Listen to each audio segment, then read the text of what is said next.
Finger and clover, they go together. Finger and clover, my love affair.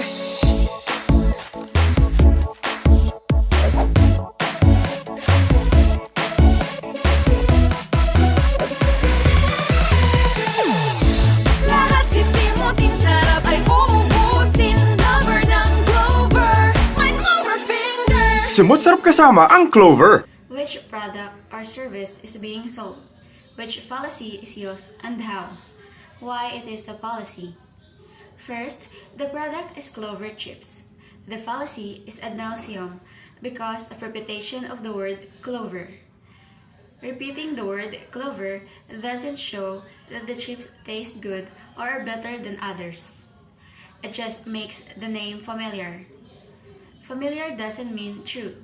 The commercial doesn't give real reasons like taste test or health facts. So, it's a fallacy because it uses repetition instead of real evidence to convince people. Manong, isa nga pong RC Cola. Tulong! Tulong!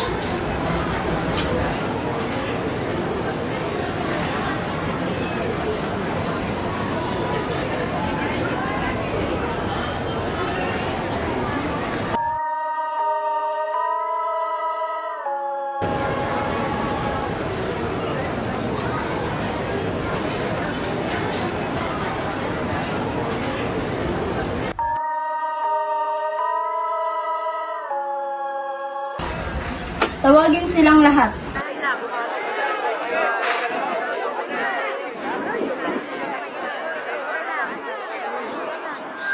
Wala akong himala. Bayan?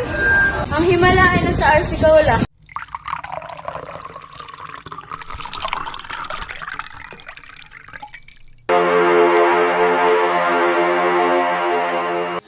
Hi everyone! The product is RC Cola, a soft drink brand in the Philippines. But what fallacy or why it is a fallacy? The RC Cola commercial that says walang himala, ang himala ay RC Cola, is an example of the ad ignorantiam fallacy or appeal to ignorance. It makes a strong claim without giving any proof or logical reason. The commercial just expects people to believe RC Cola is a miracle simply because they said so, even though there's no real explanation or evidence.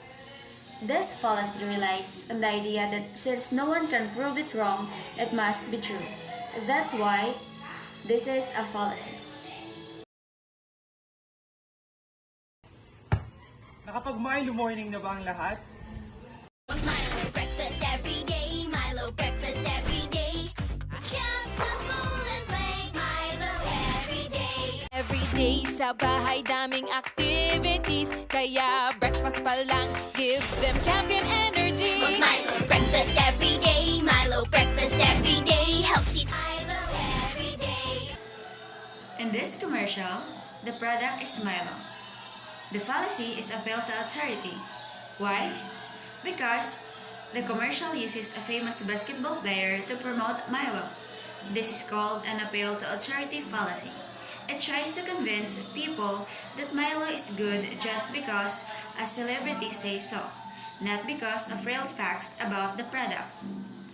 Why it is a fallacy? Because if someone famous drinks Milo doesn't mean it's healthy or the best choice. Being good or skilled in sports doesn't make someone an expert in nutrition. The commercial uses fame to persuade, instead of giving real proof like ingredients or health benefits.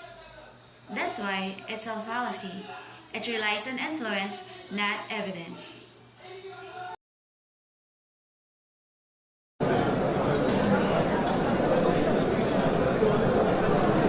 Isang ko.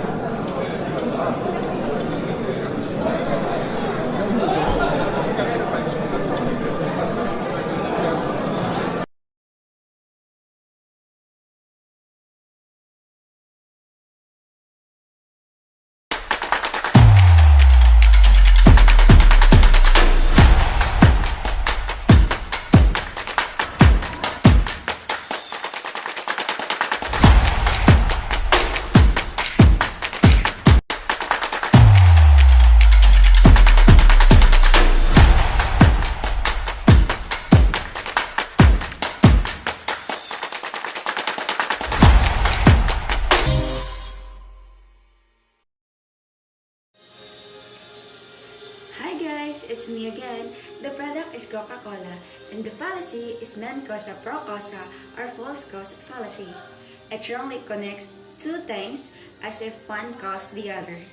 In the commercial, the girl feels tired in the afternoon. She drank Coca-Cola and suddenly felt energized. Then she says, "Buti na lang may Coca-Cola. Recharge with Coca-Cola every afternoon." That's why this is a fallacy, because the commercial makes it seems like Coca-Cola is the reason the person feels better. But in reality, Coca-Cola doesn't actually give lasting energy. There's no real proof that Coca-Cola causes the recharged feeling. So, the ad suggests a cause that isn't true, just to make the product look more powerful than it really is.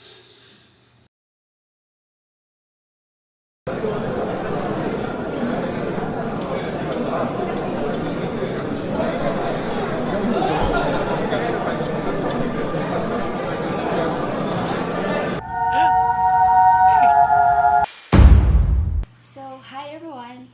The product being sold is Fita biscuits. The fallacy used is ad ridiculum. In the commercial, a boy tells a funny story. A man shares half of his Fita with a poor old lady who turns out to be a fairy. She grants him a wish and he asks for a sports car, but gets only half a car because he gives only half a biscuit. The ad uses humor and exaggeration to entertain. Why it's a fallacy? It's a fallacy because the ad tries to make people like the product by being funny, not by giving real reasons. The story is silly and unrealistic, and doesn't explain anything true about Fita's taste, quality, or benefits. Making people laugh is not the same as providing the product is good. That's why it's a ridiculum fallacy.